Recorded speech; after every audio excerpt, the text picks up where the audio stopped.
fue eliminado de la Biblia hace 2000 años. Y si te dijera que lo que contiene cambiaría todo lo que sabes sobre el origen de la humanidad, este es el libro de Enoc, y el Vaticano no quiere que lo leas.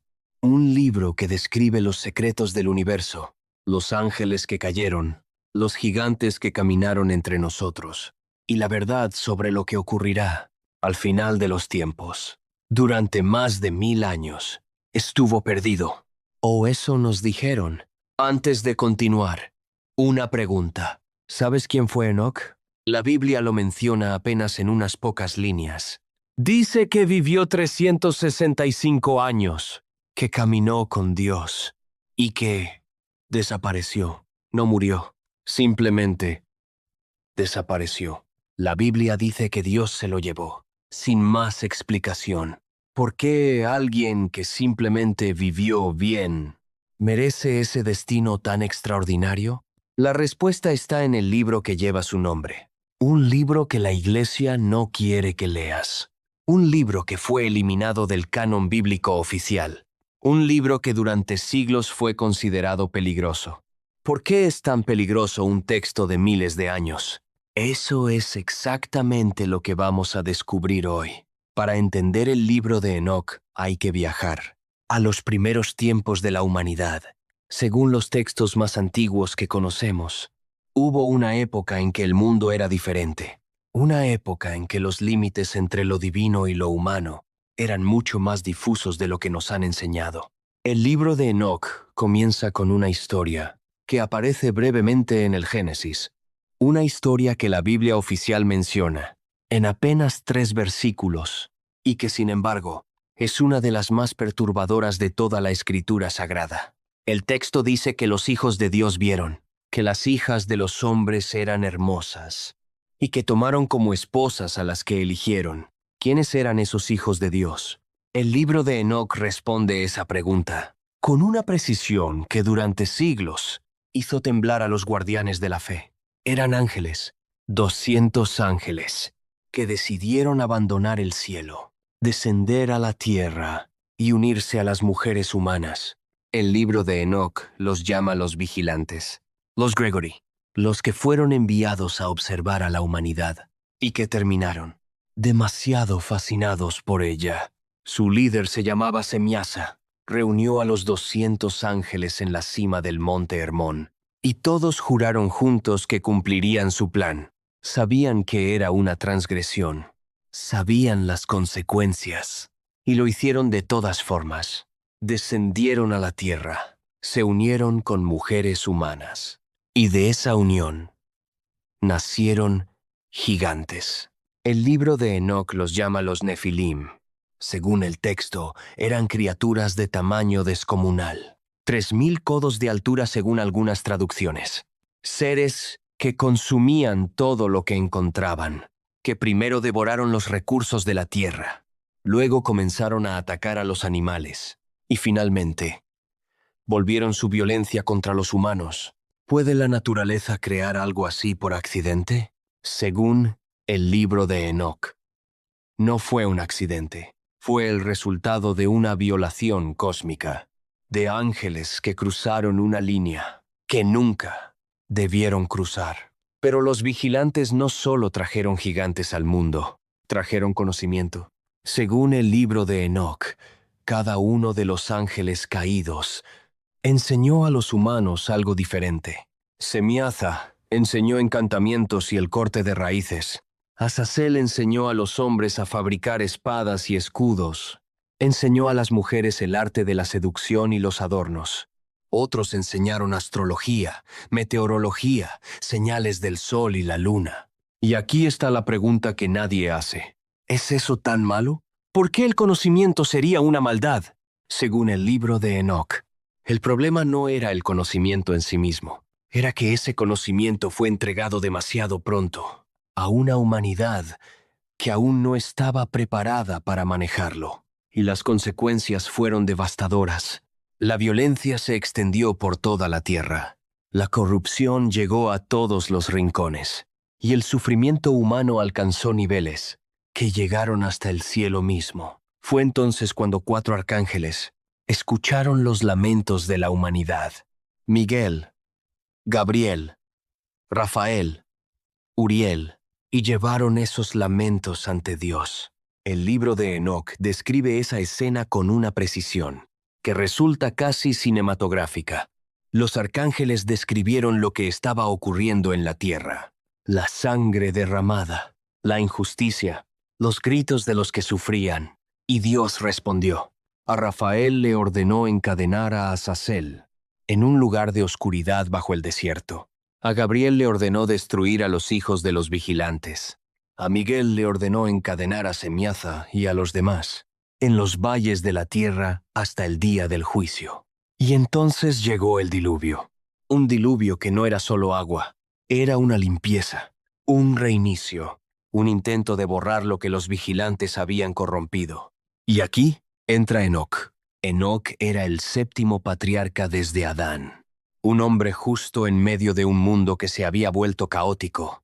Los vigilantes caídos le pidieron un favor. Le pidieron que intercediera ante Dios por ellos, que pidiera perdón en su nombre, que suplicara que su castigo fuera reducido.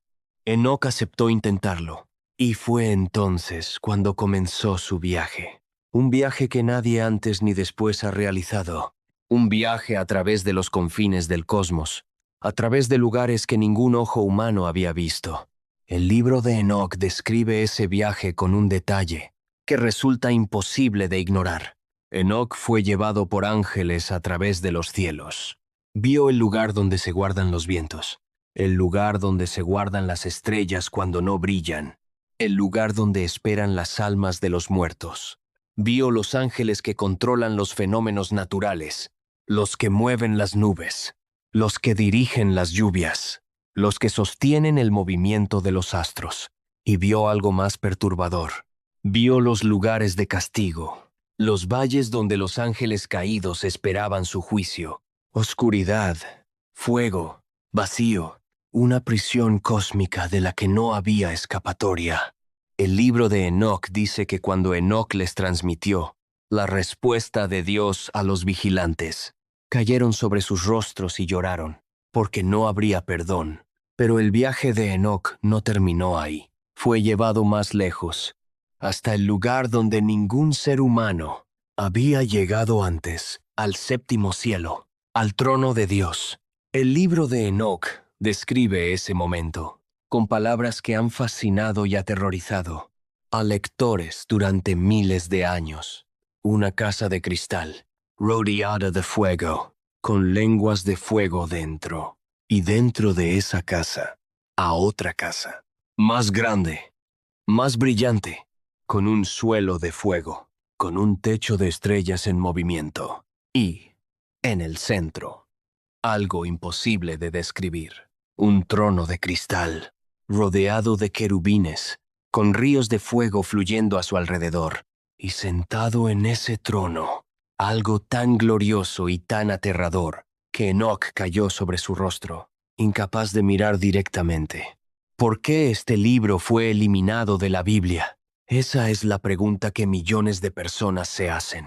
La respuesta oficial de la Iglesia es que su autoría es dudosa, que fue escrito demasiado tarde, que sus enseñanzas son incompatibles con la doctrina cristiana.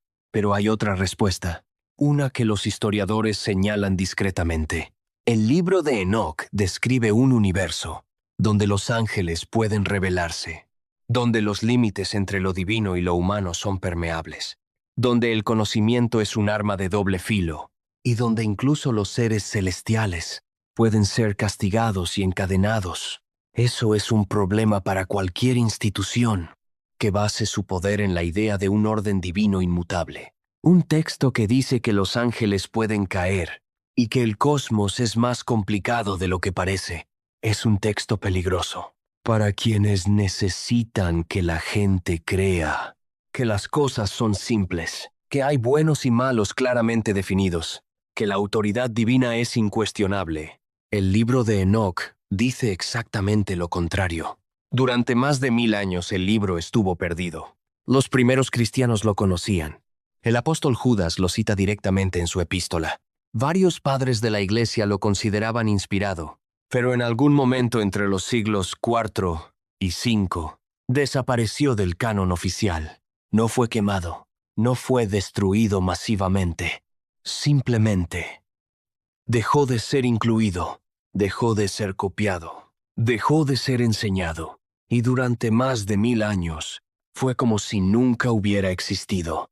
Hasta 1773, un explorador escocés llamado James Bruce viajó a Etiopía y encontró algo extraordinario. La Iglesia Ortodoxa Etíope había conservado el libro de Enoc durante todos esos siglos, no como un texto marginal, como parte de su canon bíblico oficial.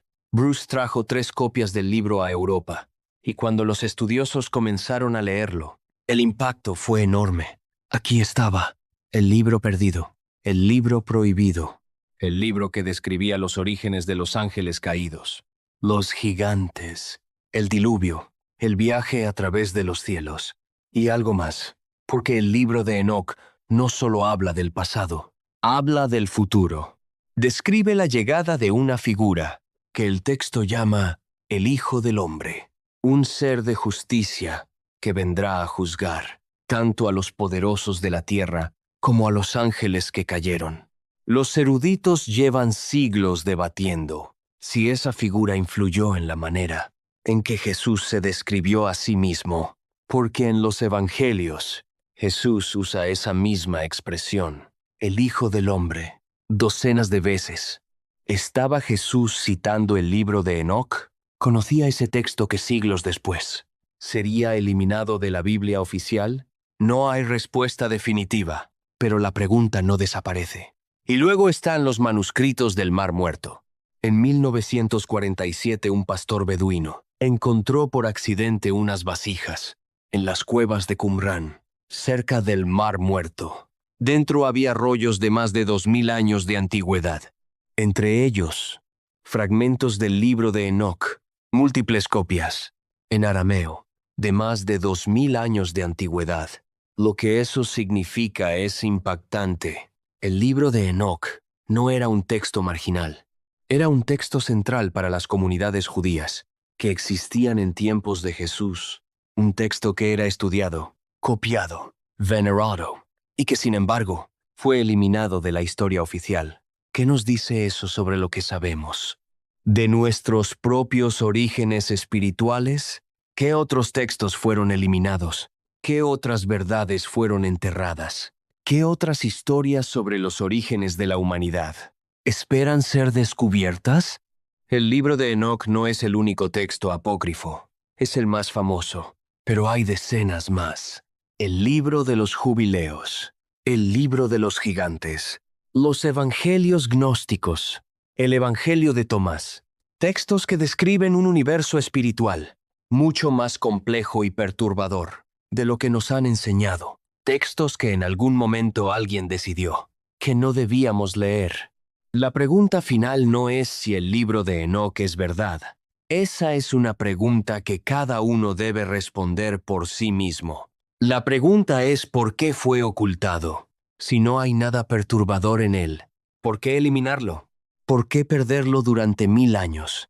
¿Por qué la iglesia etíope fue la única que lo conservó en su totalidad? Quizás la respuesta es simple. Quizás fue eliminado por razones políticas, por razones teológicas que ya no son relevantes.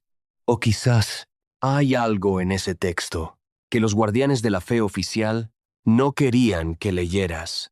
Algo sobre los ángeles que cayeron, sobre los gigantes que caminaron entre nosotros, sobre el conocimiento que fue entregado antes de tiempo. Algo que cambia la manera en que ves, no solo la historia sagrada, sino la historia de la humanidad entera. En Senzara seguiremos buscando las verdades que otros prefieren ocultar. ¿Crees que el libro de Enoc debería formar parte de la Biblia oficial? ¿Crees que fue eliminado por razones políticas? ¿O hay algo en él que realmente es peligroso? Déjanos tu opinión en los comentarios. Suscríbete a Senzara, activa la campana y nos vemos en el próximo secreto, porque la verdad siempre encuentra la manera de salir a la luz.